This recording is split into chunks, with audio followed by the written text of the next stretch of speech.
Now, the last lecture of today is by Dr. Helen Mayberg, and I'm really delighted that you accepted the invitation to come to Jerusalem to share with us your amazing and interesting work. Helen Mayberg is a professor of psychiatry and neurology at the Dorothy, I don't know how to say the other name, Fuqua. Chair in Psychiatry, Imaging and Therapeutics, School of Medicine, Emory University. We mentioned Emory today already, right? So Emory, there is a lot of work going on deep brain stimulation, and we started with deep brain stimulation. We will end the day with deep brain stimulation, and we are really happy to have you here. I know that there is one more thing we can share, is that you were at Columbia University before you got your position at Emory, and there, you were trained there, I think, right? So the subject would be DBS of depression, evolution, and experimental intervention, and I'm delighted to have you. Thank you. Well, it's nice to be here and to have the opportunity to be with so many friends. I've been here before, and there's a lot of fantastic work here, and also to be with the Israel Prize Committee and to hear the fantastic work. It was an extremely hard deliberation. I think all of the competitors were just fantastic. No, I need to be drunk. I need to be drunk. Okay.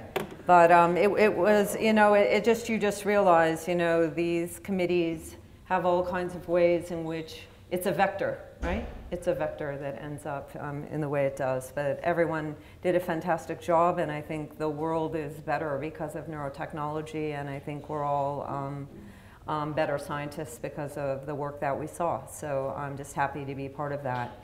I'm going to talk today. You know, it sort of uses a lot of the work that we've heard about and talk about we're all kind of connected. Haggai Bergman and I were actually at Hopkins together at the same time, and I started doing my studies. Depression in Parkinson's disease is how I ended up doing depression. I'm a neurologist and was actually studying epilepsy. And so, you know, the fact that you end up looking at circuits in depression through the position of movement disorder with some of the same colleagues is just interesting how these worlds are all really studying the same thing. I'm going to talk about work that uses DBS devices for unapproved uses, and some of you may know that the work I'll describe is in a clinical trial by St. Jude Medical in the States, and the group here at Hadassah were involved in the European trial.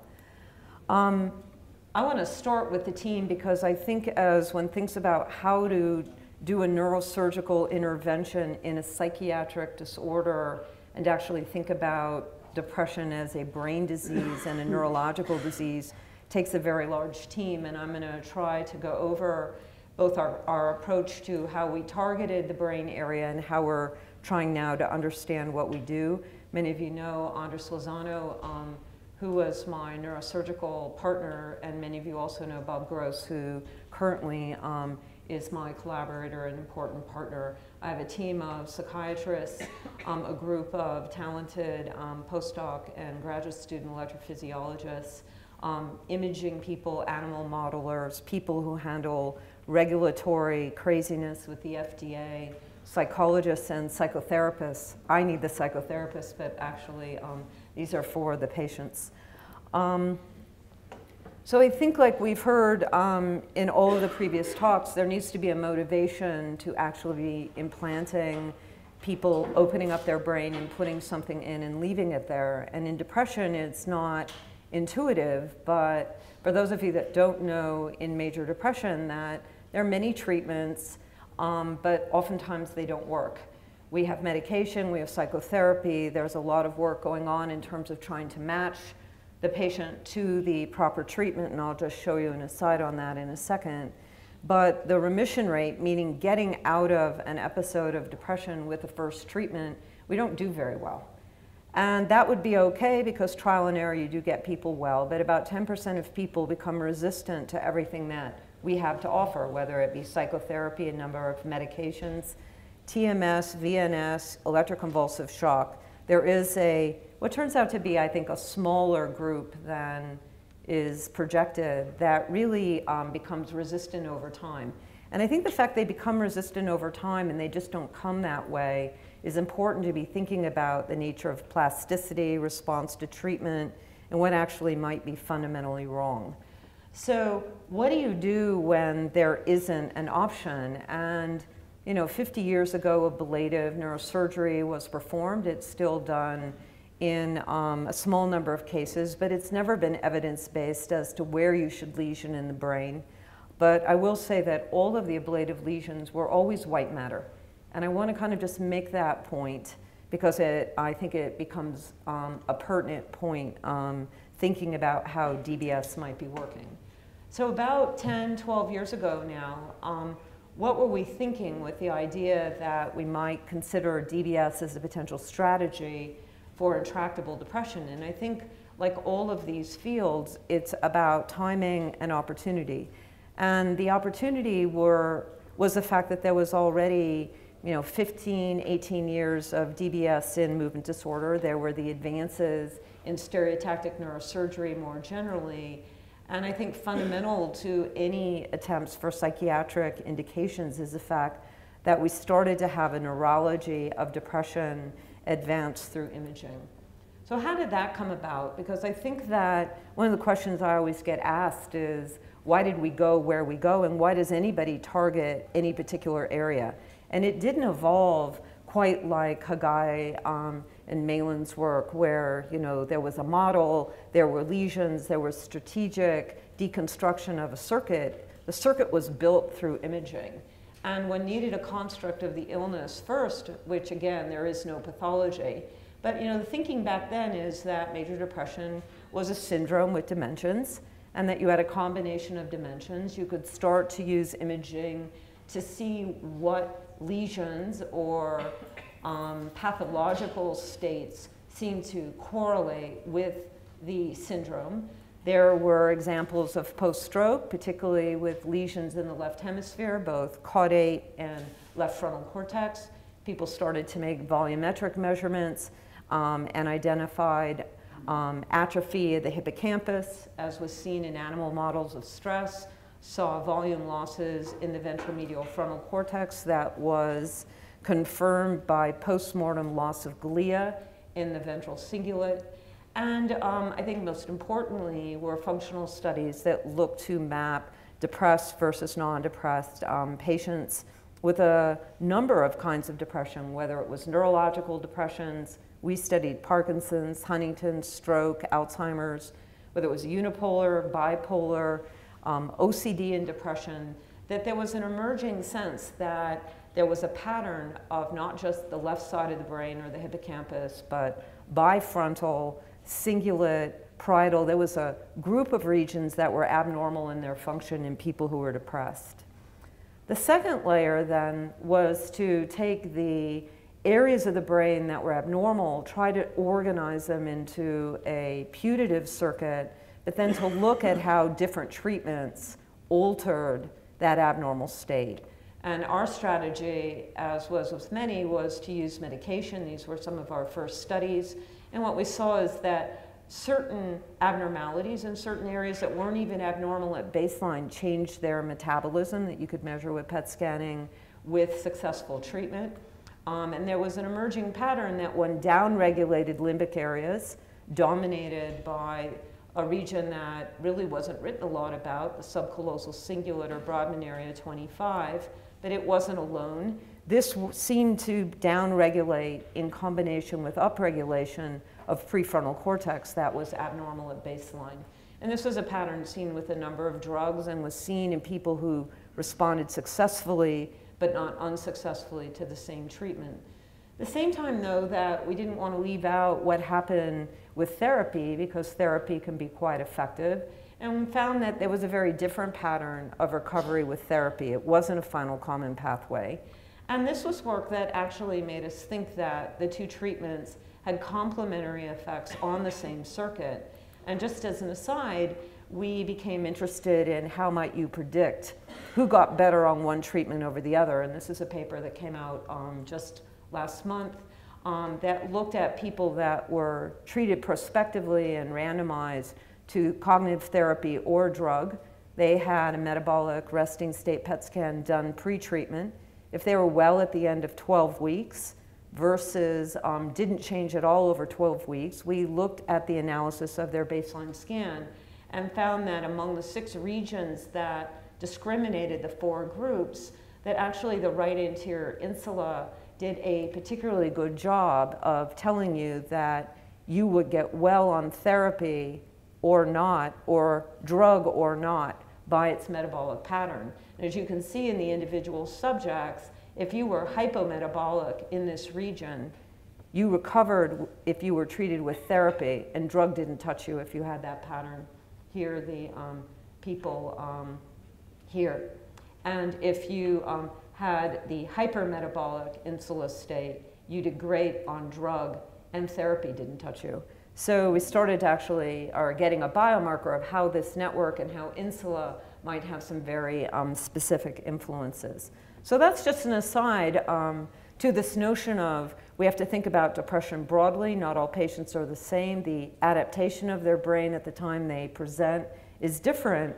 But in terms of knowing where in this network is most important for targeting for something like DBS, we don't really have it.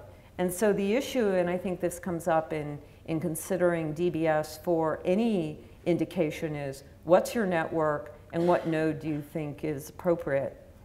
Well, what we became, in some people's opinion, a little preoccupied was the fact that this area 25 region seemed to dominate in all of the studies. It was the area that was most activated by negative mood, even in healthy people.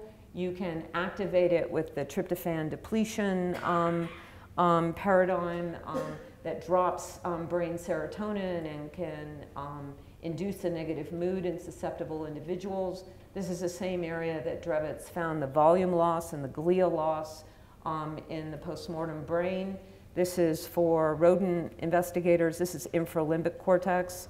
There's general agreement that the connectivity pattern in terms of anatomical comparative anatomy would match to infralimbic, and this is an area that has been well demonstrated to lose spines and dendritic arbors with chronic stress. And this is even the area in the evaluation of genetic polymorphism differences in the serotonin transporter polymorphism, where people with the SS, the neurotic gene, actually show smaller volumes than people with the LL or more resilient type personality. It downregulates with Prozac, fluoxetine, paroxetine, venlafaxine. It downregulates with successful response to placebo treatment, downregulates with RTMS of the left dorsolateral prefrontal cortex, with ECT, with VNS, even with acute ketamine. This region seems to have some kind of property related to mood regulation that's hard to ignore. We've looked to model it in some of our PET scanning data, and when it becomes disconnected from the regions that it has strong connections with, people do very badly. So our hypothesis was, among the various choices that we might have, that there was something special about this region, and that's where we decided to target. So we had our model, we had our target, we had this kind of gross localization, and again, in PET scan, we got a big blob. These are about a centimeter cubed blobospheres, and we knew from wiring diagrams gleaned from anatomical track tracing in non-human primates, this region has a very, very interesting connectivity pattern anatomically, structurally. It talks to the shell of the accumbens. It talks to the nucleus reunions and midline thalamic structures. It has a direct pathway to the basolateral amygdala, to the dorsal raphe and the periaqueductal gray, up the cingulate bundle, and out to the medial frontal cortex. So it sits at a hub anatomically with monosynaptic connections to most areas of the brain that have been implicated in depression or one of its symptoms in one way or another. So Dr. Lozano and I sat down with the Schultenbrand Bible, Atlas of Neurosurgery, planned out where we wanted to go, came up with a quasi-surgical plan that we could make some measurements and pretty much approximate our PET scan spot in a anatomical MRI scan, and with a very conventional awake stereotactic neurosurgical procedure in a Lexel frame, implanted 2 bilateral electrodes, hooked people up to the battery, and went from there. Now, for those of you who were there on Monday, I gave a very short presentation, and I think that just like with all of the other kinds of patients that are implanted, I think it's important for people to appreciate what is the state of somebody that would allow somebody on a whim, quite frankly, to implant them for this purpose. And I'm just going to play for you the nature of 5 patients who have undergone this procedure, describing what they think is the really core part of their illness. And this kind of harkens back to a conversation at lunch for those of you sitting with us. It's like a stickiness. It kind of holds me down, and it takes so much effort to do anything. Very heavy. And the worse it gets, the heavier it feels on me. Like I can't move. Like there's a paralysis. So It's not feeling just numb. When I look in the mirror, I don't see the person that I know as me. Feeling like I've lost me, to be numb, to feelings. it was kind of like sliding down into the bottom of a well. Very, very dark. There's no one there. There's really no light. I was pretty convinced that I was going to die, that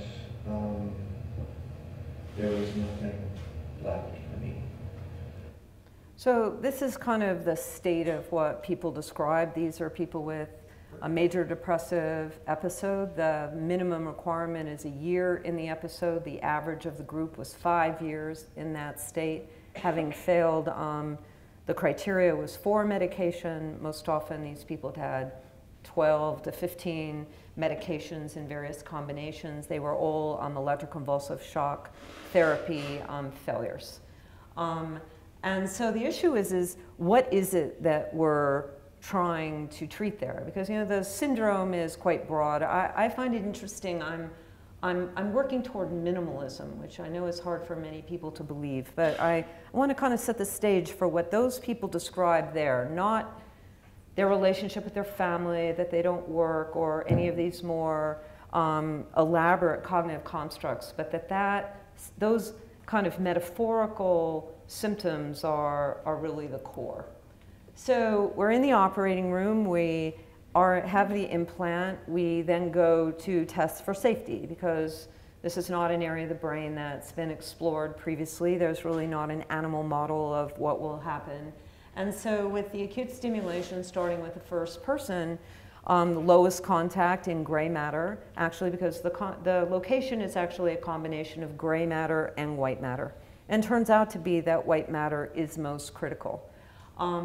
That when one was at high frequency, 130 hertz, 60 microseconds, and reaching about 5 milliamps, patients suddenly, spontaneously would report that they felt calm, felt a lifting, felt a relief.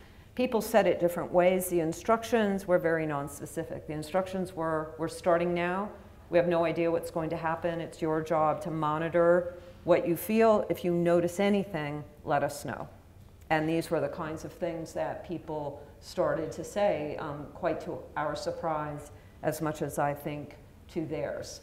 I think as we heard more and more people, and you tried to kind of generalize what was being said, my take was that these visceral kind of psychic pain symptoms were dissipating, And people said it in different ways. But what was more interesting is that would start about 10, 15 seconds in. You could watch a facial expression change before the patient themselves put into words what was happening.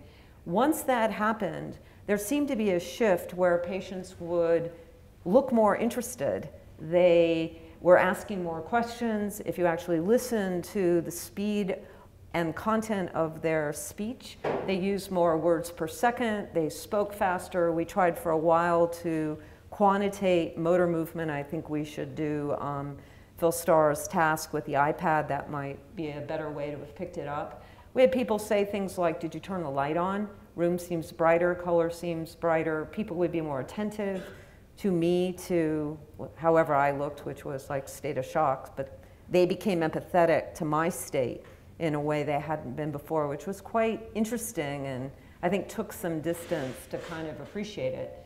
It was very weird to me that we saw nothing bad happen. There had been a lot of descriptions in other areas of the brain, people being hypomanic, getting autonomic instability, having eye movement changes.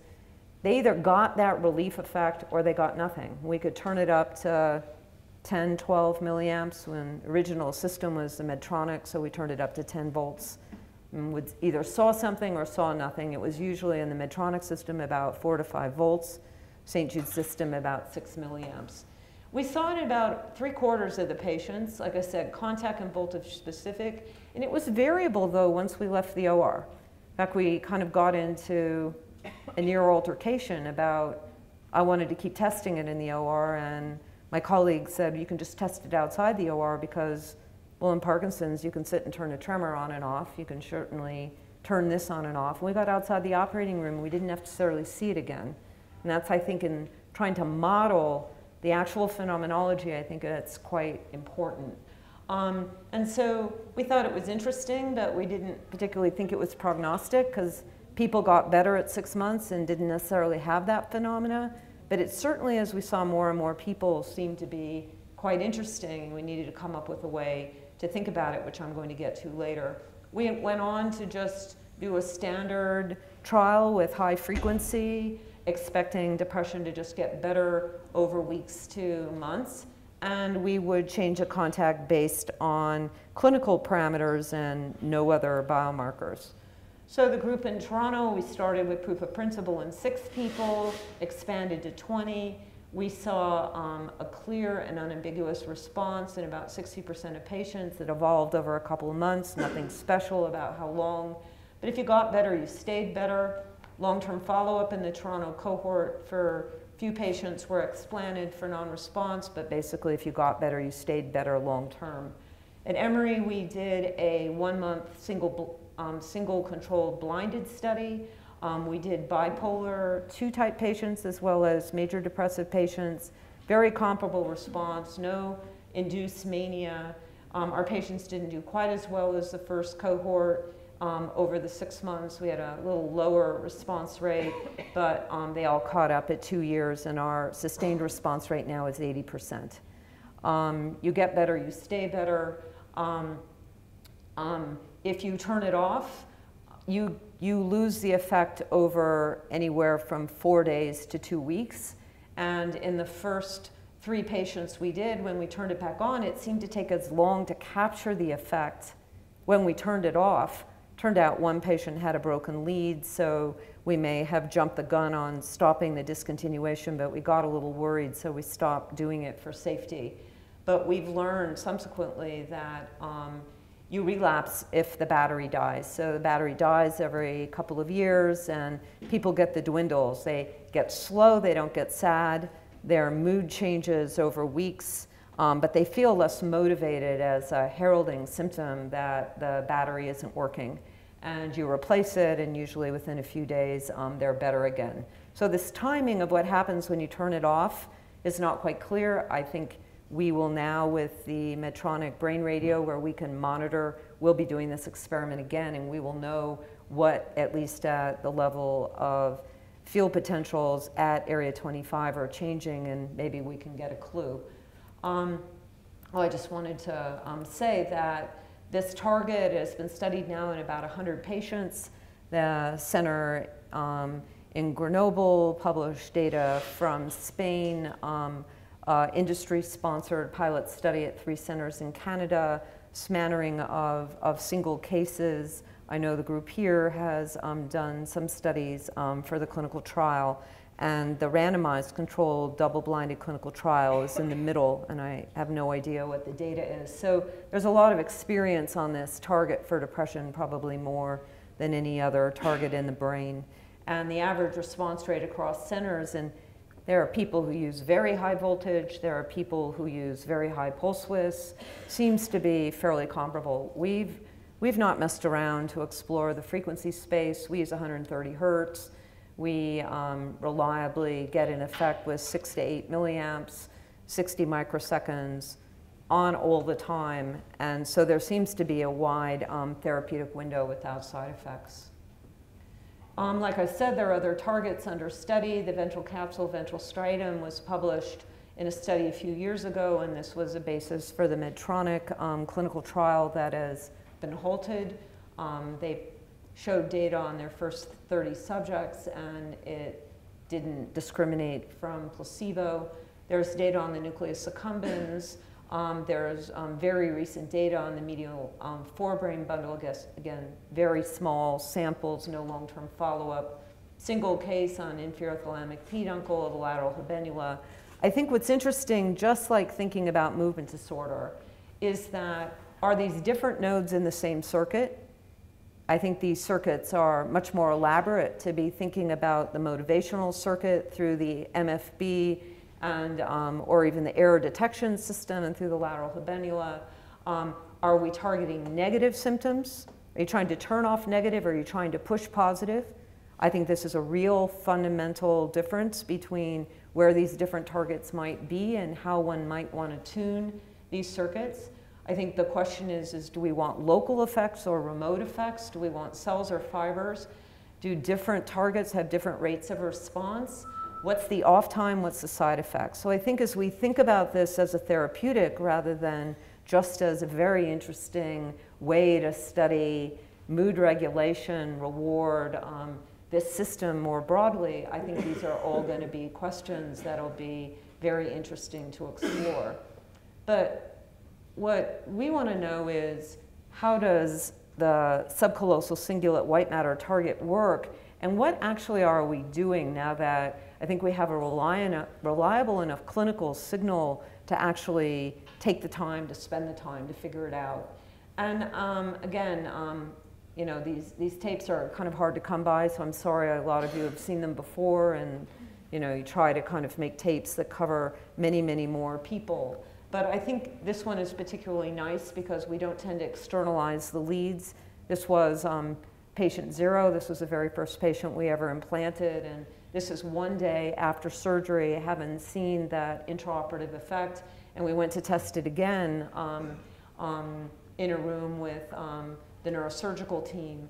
And what I want you to see, though, is because I think you can see very clearly what this intra-operative acute effect looks like and what I'm talking about, and then we can discuss whether or not you think it's worth pursuing or not. So this is her describing how she feels now a day later. She's back to pretty much her pre-op state, this patient, and then Andres is going to turn it on at these settings, and you're going to watch a change, and it happens over 5 seconds. And that sensational void, what do you do with that? From zero to severe void. Because in many ways, I don't know how to describe this, like nothingness. You know, people talk about the black hole, the black depth of depression, the black hole. You're still in that hole, you think? I feel that way. I don't feel, you know, yeah. I'm always struck, I mean, for the neurologist, how hard it is to find the words to describe the state. She's struggling to look to describe what it is, black hole, and she's going all around, and you can see that kind of distress on her face. Here she is with those settings turned on. You know, I feel calm, like harmony. You know, I'm feeling like I want to smile or laugh or joke around. I'm looking at everybody's expressions on their faces. And, you feel more in tune with the group? Yeah, more in tune with the group, looking at everybody's expressions and. So again, you can see that kind of facial lifting. It's, you know, again, that was the part that we kind of cut. I mean, the distress was gone, and then she became quite engaged was the part that was most striking. And that's kind of captures, I think, it's hard to see in the operating room when the frame is on the facial expression change, but if you get close to their face and you turn it on, you can actually watch a change in the zygomatic and corrugator muscles before someone expresses that relief. I think the second part of what goes on is these chronic effects, and I put plasticity with a question mark because I don't really know what it is, but this is what we track over time. You see the main effects by about 2 months, and here's how patients describe what happened to them. It gave me the break, it gave me the energy, it gave me the release from the oppression. You know, it made things a little bit easier. It sort of took away the pulling of the depression, the emptiness, the despair. I'm glad that I don't have to worry about it. You're just getting on with life. Yeah. That I learned in cognitive therapy, when something made sense, it made sense up here, but it made sense in my soul. And night and day what I got out of cognitive therapy before surgery and what I got out of it, because I had a brain that worked. Again, I don't know what that means for all the modelers and the physiologists. I have a brain that works and a perception by a patient that they have access to their own machinery in a way that is not accessible prior. So I'm raising my hand for help as to how we kind of conceptualize this in a non-narrative way. And so what we've kind of done is decide that in order to do that and to partner, I think, to the real bottom line of what the physiology is what is the necessary and sufficient anatomy that we're in so that we have reliability of where we are, and then we can start to model what's going on, because that's going to influence how we optimize surgery, and that's going to influence how we think about the mechanism. So obviously this, you know, when you get a 60% response rate, then the question is, you know, you have a list of things to do. You know, everyone wants to know, how do you make sure you don't pick those 40%? Is that the psychiatrist's fault? You know, is there some recruitment algorithm that we can use? Or actually, is there something about the surgery that could be done more precisely? I mean, I think when you look at what happens at the level of motor cortex, and we look at Phil's data on, you know, where those phase coupling things are, maybe that's a strategy. You know, again, I'm very struck by the fact that we turn negative off and then we enable them to kind of make their own positives. Patients are absolutely adamant in this target that for the most part, this is not an enabling state. But that, you know, is there a strategic use of rehab given that capacity that we could facilitate? And I think, you know, again, it gets into how do you set up an optogenetics experiment if you're so inclined, which is the target, which is the requisite pathway. And I think from a pragmatic point of view, is there a real-time readout that you could use? And then obviously think about non-invasive alternatives.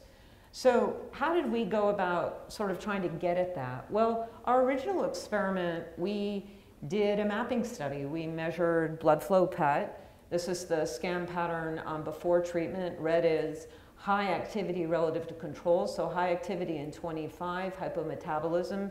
They're sort of stuck sad. They look like the mood induction pattern. 3 months, you can see a substantial improvement. We reverse the hyperactivity in both the frontal and the area 25, so we got that reciprocal effect. But we also got some changes in medial frontal cortex. And bottom line is we didn't really see much new going from 3 months to 6 months. But we did have some clues that the people who got better looked different from the people who didn't. And if there was any question of did we miss at the target, we probably don't miss at the target. But we miss in terms of do we get a remote change in activity. And as you can see, we have absence of a change along the cingulum bundle up to the dorsal anterior cingulate, and we don't have a change in non-responders in medial frontal. So we knew actually a long time ago that the remote effect was probably it. We had such a small number of non-responders in that first study that you really couldn't make a big deal about this. I mean, I think it's the same thing as we couldn't make a big deal about what that intraoperative effect was, even though it was just so in our face. In our Atlanta group, we also saw similar changes with the PET, but we also looked at just very low-level EEG, and we're seeing a frontal theta change. As frontal theta improved, that actually predicted response. So we were starting to see that there was something about the remote effect. I don't know what frontal theta really means, but we were trying to look at some surrogates. But the most important thing, and this is important for the neurosurgeons, was what did the neurosurgeons want to know about the non-response in the Toronto cohort? Was it something they needed to revise, or was it something that non-response was left for the psychiatrist to figure out? And this is where teamwork is really critical, because everybody, it's not a matter of pointing fingers, it's figuring out where a team member's responsibility is. And Clement Hamani, one of the neurosurgeons, went and looked at where the active contacts were in the original Toronto 20. He put the locations at 6 months into standard space.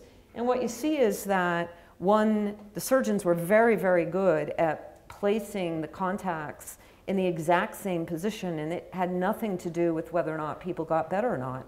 And so, quite frankly, I think it's reasonable for neurosurgeons to have concluded that they can just make that measurement and that will be fine, and whatever the variance is an outcome, it has to do with patient selection. And we at Emory, our surgeons do even better. I think we just, with time, have just gotten more exacting about nailing this exact same place. And again, responders and non-responders are identical in terms of a location. Now, the way I look at this is that this isn't about patient selection, because this was true whether it was unipolars or bipolars. I mean, this is not about the patients. This is, the hypothesis is that maybe it was about localization. And the reason I thought it was probably about localization is we had this remote effect problem. So somehow that placement wasn't getting into the remote part of the circuit for some reason or another. And we knew that there were these connections in this region, but we don't know precisely where the crossing fibers are or where the connections are. Suzanne Haber has subsequently done a really fantastic non-human primate injection in this location, and the connections are wild. And precisely where you are in this bundle can determine in what direction fiber bundles go. And we were concerned that maybe there was variance underneath the subcallosal white matter, and we did an experiment in normal controls with tractography with the Oxford DTI group with Heidi Johansenberg, and looked to see what is the track map pattern in normal subjects, and it kind of splits statistically right at the genu. So there's not a lot across healthy people, a lot of variance on average. But the issue becomes when you look at an individual's tractography track map, and this is an individual DBS subject with their in situ superimposed electrode post-op on their pre-op MRI and their pre-op tractography map, if you model what would be the tracks you hit at contact 3 versus contact 2, you can start to see why some people might have remote effects and some people may not, and that the variance is actually at the level of white matter crossing fibers. So what we did is we had an example that made us think that this was really realistic. We had a young woman who at 6 months had a not inconsequential change in her depression ratings, but she was still quite disabled and really felt as though that core suffering part of her symptoms were still there. And we went to evaluate the location of the surgical targeting, and she's probably one of the few people where, given this sort of emerging thought about needing to hit these medial frontal fibers, we actually felt that we had been a little shallow. And she was a little medial on the contralateral side, so we talked to the surgeon, talked to the patient about reimplanting her. And we took her back to the operating room and literally reimplanted her, moved her down 1.5 millimeters or so on that side. And then actually found that when we stimulated in that predicted location, she woke up. She had an immediate turning off of this almost painful noise in her head, became very engaged with the group in the operating room, and proceeded to do well over 6 months and has a job and has been well the last 3 years. And so we became very interested in what could possibly be the difference in such a small difference.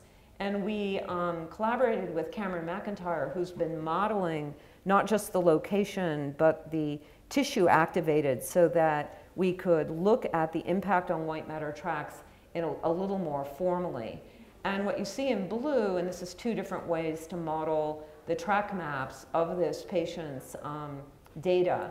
That blue and white is what we were hitting for the first 6 months, and red is what we were hitting the second 6 months, and we had missed the medial frontal fibers. And so with that in mind, we went to model all the patients that we had done in Atlanta. We took those people that were well at 6 months. We modeled the track maps that were being influenced by the contacts and the parameters at 6 months. We binarized the connections that were found in each person's track map. We superimposed and didn't average, but actually took voxel by voxel what was common to every responder. So this is a map of all responders share this combination of tracks. Did the same thing for non-responders. Is this another way of doing it, kind of seed to target? But the bottom line you can see is we do a very good job of getting into the uncinate fasciculus, down to the nucleus accumbens, and up to the anterior cingulate, but we don't reliably hit these tracks to medial frontal 10. And so what we're doing now is actually prospectively trying to look at a track map in an individual before we go to the operating room. This was just actually, we had a clue from just looking at what an ERP signal and directionality was, that we seem to move into that ipsilateral frontal cortex and then cross to the other side with stimulation in this region. And this is literally a deterministic track map in a patient that I take to the operating room and work with Bob. We don't even have it fancy in the surgical planning software yet, but basically drive around in the approximate operative site until we get into this combination of tracks, and we place the second contact there and then look to predict. And if in fact one needs to get into this 3 combination of tracks, one can start to imagine new technology where you could steer and actually direct traffic and actually tune these different systems separately. This is a beautiful connectome data set of these tracks, and what you see is that it's not just things connecting to area 25. We have that in the cingulum bundle and the uncinate fasciculus, but forceps minor connecting the 2 hemispheres passes within the cloud of where we're targeting. So we really are affecting interhemispheric communication as well as area 25 connections directly, which I think we have to model.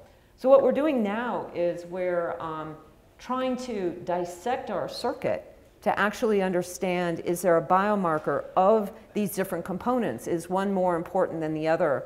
Our data is telling us that where we tend to miss, if we're going to miss, is into the medial frontal connections. It just, by law of averages, that's where the variability is.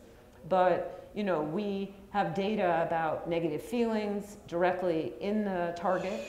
We know that there's vulnerability and disconnection with mood induction in depressed patients, not these patients, that affect medial 10. So we've known about this medial 10 a long time.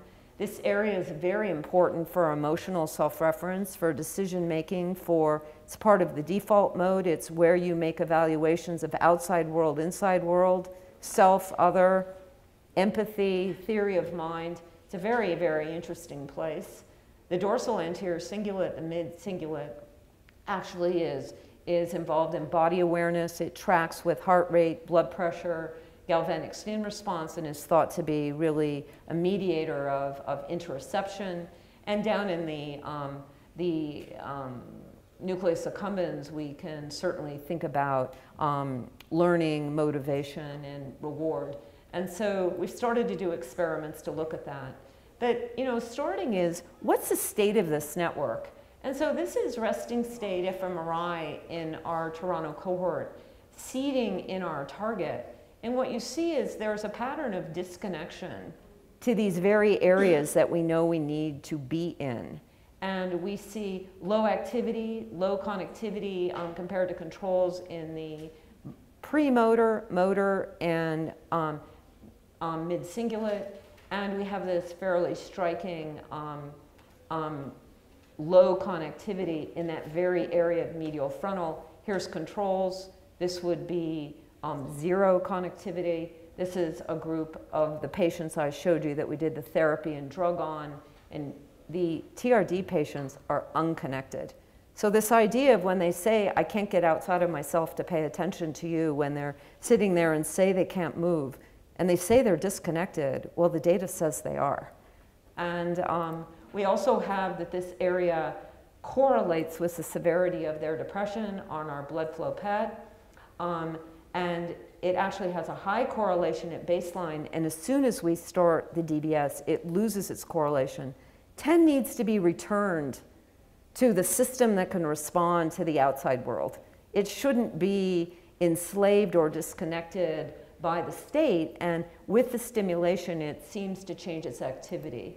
And it turns out that the connection that we must be in goes directly to the area that has low metabolism and low connectivity across the different groups of measures. So I think we have a lot of data that says this region is very important. So now what can we do to try to figure out what's going on?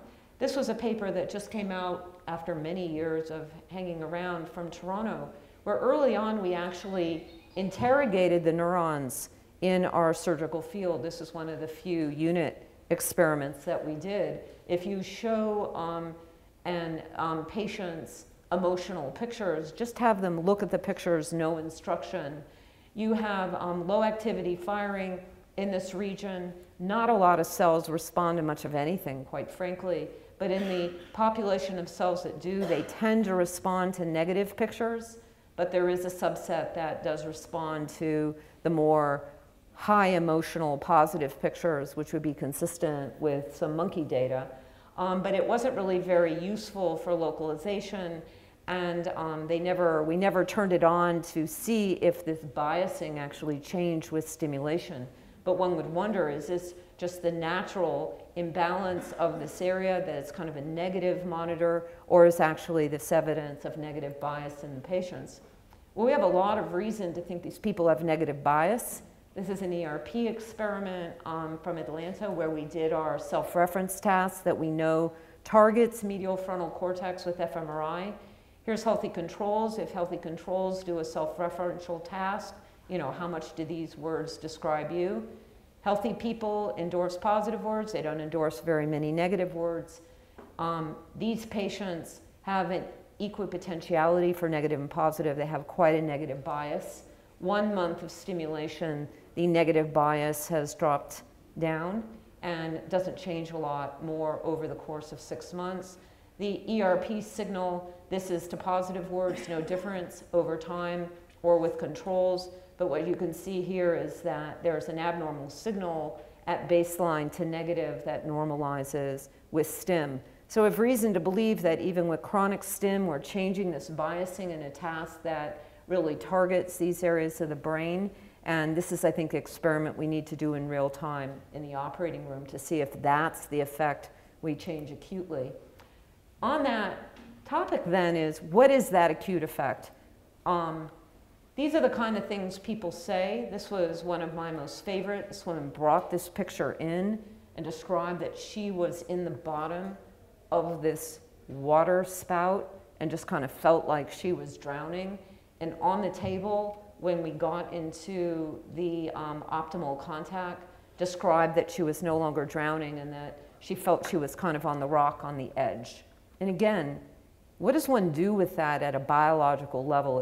It's incredibly idiosyncratic, but quite reproducible.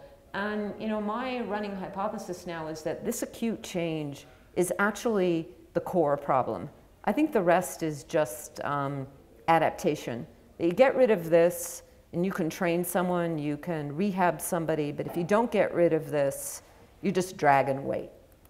And so we went to test that in terms of our track map model, and we took all the people that had had one of these unambiguous effects, looked in notes as to which contact that had happened, happens on the left, happens on the right, did a track map model, what's shared with those locations, and if you take all 12 contacts that gave an effect, you see you seem to need to be in that right medial frontal as well as subcortically to mediate that effect, at least at the track map level. And I think that this was our impetus to basically work to test that if we could reliably predict where that intraoperative effect happened, that was the best contact to start our chronic stimulation. And what we found now prospectively is we are 11 for 11 with blindedly predicting which contact will give the intraoperative effect based on this track map. And if we set the contacts there for chronic stimulation, 2 out of the 11 people have had a contact change over 6 months. And we've got an 80% response rate in our latest cohort. So I think that this logic at least has been consistent, and we'll continue to use it. What we're doing now, and I'll just kind of finish, is you know, once we have this, that one patient, we wired her up when she came to have that reoperation. And I make the caveat in doing these LFPs on this one patient that she'd had 6 months of chronic stimulation and then had the equipment moved. But we had recordings only off of one of the electrodes on the lead. And this was when this is an example, turning it on, you can see the stim artifact. When you turn it off and when there's carryover of this behavioral effect for a few minutes, you certainly can get the impression that there was a carryover of a block in the kind of beta gamma range. A fast look at what was the effect in just the spectral analysis is if there was a behaviorally active effect, we got a beta suppression, and we got something very different on inactive contact. And so we decided that maybe there was some traction to try to do an intraoperative experiment. And you know, as you've heard, it's a big deal to try to do elaborate experiments in the operating room. It takes a lot of time, takes a lot of cooperation. But basically, Bob Gross has let us bring the team in, and we're doing the track back to plan. We do just some modest EEG, but are measuring bilaterally LFPs off of the DBS lead. So we have eight recordings going, 8 deep, 8 on the surface, skin response, heart rate, EMG, and are looking with that blinded experiment to try to capture what is that behavioral effect. I want to show you just that the autonomic effect has turned out to be quite interesting. Here's all the trials, they're randomized, patients are commenting after a period of quiet, so we get the autonomic effect uncorrected by talking, because talking certainly interrupts that signal. Here's skin conductance, that as a patient starts to have these behavioral effects, the skin conductance becomes more responsive. If you analyze the skin conductance change as a function of effective, non-effective, or sham contacts, there's unambiguously a change in the active contact. It happens within seconds of turning on the stimulator. There's also a consistent few beat change in heart rate, and this all goes with getting into that dorsal anterior cingulate target. We really, really thought we had a great biomarker and we wouldn't have to talk to patients at all. We could just do the autonomic effect and it would be more compelling, until we had this patient where this patient had this very, very robust autonomic effect.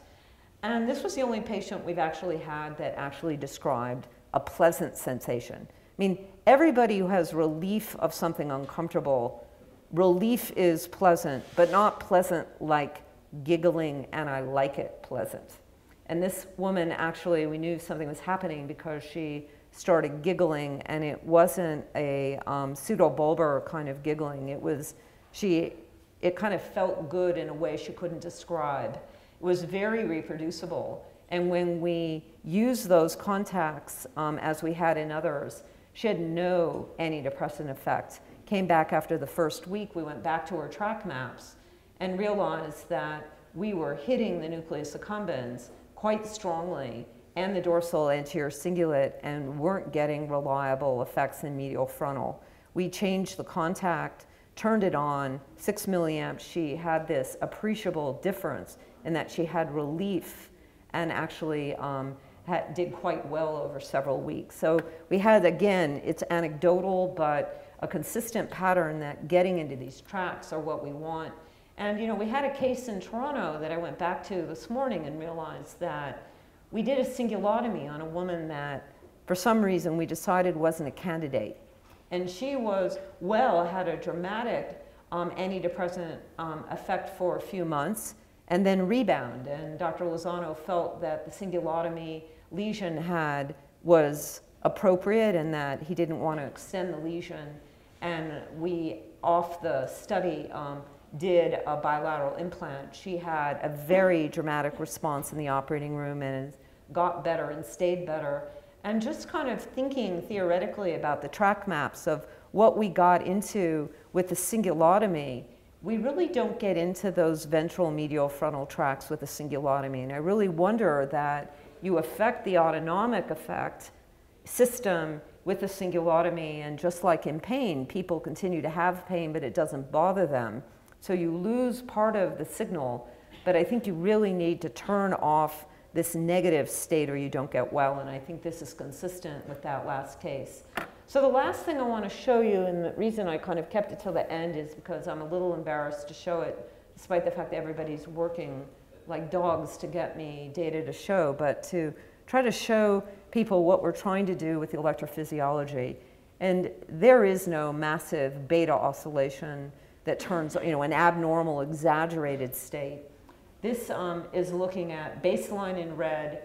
This is a trial, this is a one case where we do a minute on, 2 minutes off, the usual standard. This is someone who had a very dramatic behavioral effect, again, predicted by the location. And we literally did the best side left, the best side right, and then bilateral, and just cycled over an hour. So he had an accumulated experience of on alternating with off. And we looked at log power just to give you an idea. There's nothing obvious, but there starts to be, I don't know if you can see it, it's up at about 40 hertz on the left and the right, an effect that we see with the accumulated on, and when you turn it off, some stays, some goes away. We're trying to kind of deconstruct this. If we look at, we are trying to follow Phil and Cora's work very carefully on the phase amplitude coupling, and this was an attempt to kind of look at this same data that way. And as you can see in the low frequency to 80 hertz range, we get an effect with on that goes away as soon as we turn it off. But in the on the right side, particularly in that area that you must be in to get better, that right seems to be more important. We actually see in the theta gamma range, we actually get a change in coupling that actually persists. So I think, you know, it's very, very early days. We're starting to see something that might be akin to some of the things Phil described. I certainly want to talk more with them about this and think about it. We've even looked at right-left coherence in the right and left subcallosal, and you can really see that there's a striking cross-hemisphere coherence that seems to be disrupted that comes back when you turn it off. So I think we've got something when we are going to have chronic stimulation in this area. We'll have the brain radio, we'll be able to do these LFPs in real time, recording outside of the operating room with acute experiments and long-term experiments, and actually really track this down. I think also in the low frequency range, we interrupt some cross-hemisphere coherence. And so I think there's something, at least in this case, that's coming through combined with those beta changes that we saw in that first case, that we're going to try to go through all of our data consistently, because we're going to have the brain radio. We're discussing whether or not high density EEG would help us, and I'd love an opinion about that.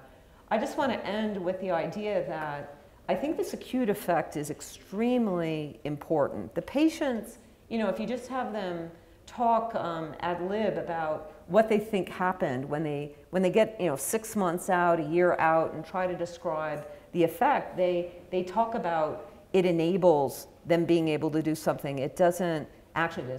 One of my patients made this beautiful card for me with a picture of her and her daughter. She's back at work, and this is what they describe. You know, these people have horrid lives. I mean, chronic illness after 5 years, to be back in the game is very hard. And they're all aware of the difficulty with that, but they're all motivated and sort of willing to kind of work at it. And I think this issue of the combination of the parameters and the rehab is not a subtle problem now, but because I think we do have some changing biology that we want to leverage, and I think we need to use the field potentials or any data we can get on the physiology to try to do that. And I'll stop there.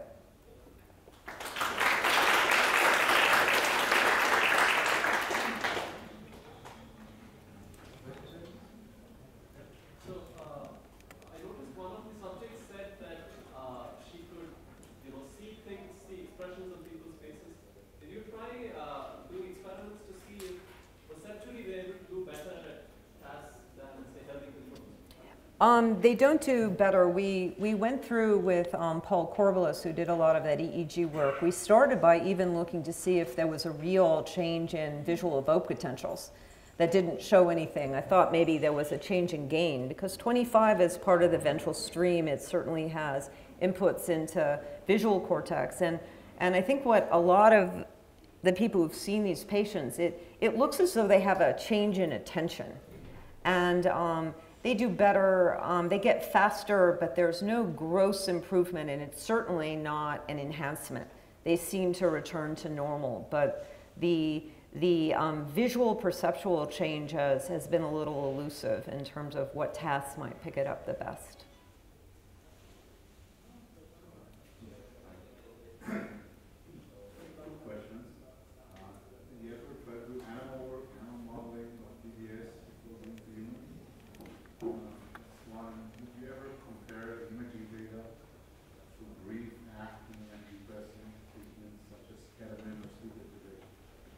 So the sleep so let me answer the last ones first. I haven't done either ketamine or sleep deprivation, but the target in changes in 25 is identical to what Bill Deacon has described with acute ketamine. And the location of high activity predicting response to sleep deprivation in Joe Wu and Chris Gillen's work from 20 years ago is, again, the same location. So the role of this region, and 25 has a direct projection to preoptic area, and Cliff Saper's work in animals on sleep would predict that this area would have impact on sleep. Patients don't have reliable sleep changes. We've looked at that, and I think the medications confounds the interpretation. In terms of animal models, there is no animal model of treatment resistance. All the animal models model animals that can respond to serotonin. What? Learned helplessness is response to SSRIs and ECT. We've looked at, I mean, there have been others. I don't have an animal lab. I work with Tig Rainey, who works in infralimbic to BLA models with conditioned shock. We've looked at DBS in those areas and looked at the amygdala, and it has a similar tuning in theta, drop in delta, and drop in beta. So there's, in animal models, there looks like there's some similarities, but it's not an animal model of depression. All the animal models of depression that have attempted to look at the circuit have looked in the accumbens, have looked at forced swim tests. There is no animal equivalent of medial 10. So the area that we know mediates our effect doesn't have an animal equivalent, so I think the yield is going to be low. And we actually don't need to be in the white matter tracts to the amygdala to reliably get our effects. So I think that thinking through the animal models is going to take more work. I'm collaborating with some people now who, Josh Gordon and Kaf Disrasi at Duke, who've got 14, 15 microwires in 14 locations in the brain and are doing whole brain coherence analysis with fields and units, and they have both genetic and stress models, and we'll see, we'll be able to do correlative experiments there.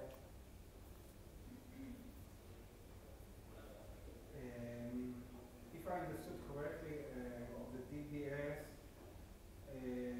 kind of break the correlation in some neural circuits. So I think this is the cause maybe for some side effects. Wouldn't it be, maybe it is ambitious, but wouldn't it be nice like to try to stimulate simultaneously like some areas that in the same neural circuit? Maybe it will be more natural and it will have less side effects. So two things. We don't have any side effects. So in this target, we don't get any. You either get better or you have no effect.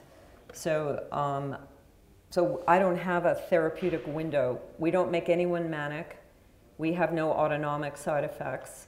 We don't get any motor side effects. So it's very curious that you can be in an area with this degree of connections and either get better or not. And it's very different than when you're in a gray matter target. So when you're in the nucleus accumbens and you turn it up too much, you can drive mania. You turn it off, people have terrible mood crashes. You get into the habenula, you can get into trouble because of, I think, the local anatomy. So I don't understand, I think it says something fundamental about what high frequency is doing when it's predominantly hitting a white matter track. But I do agree that I think it's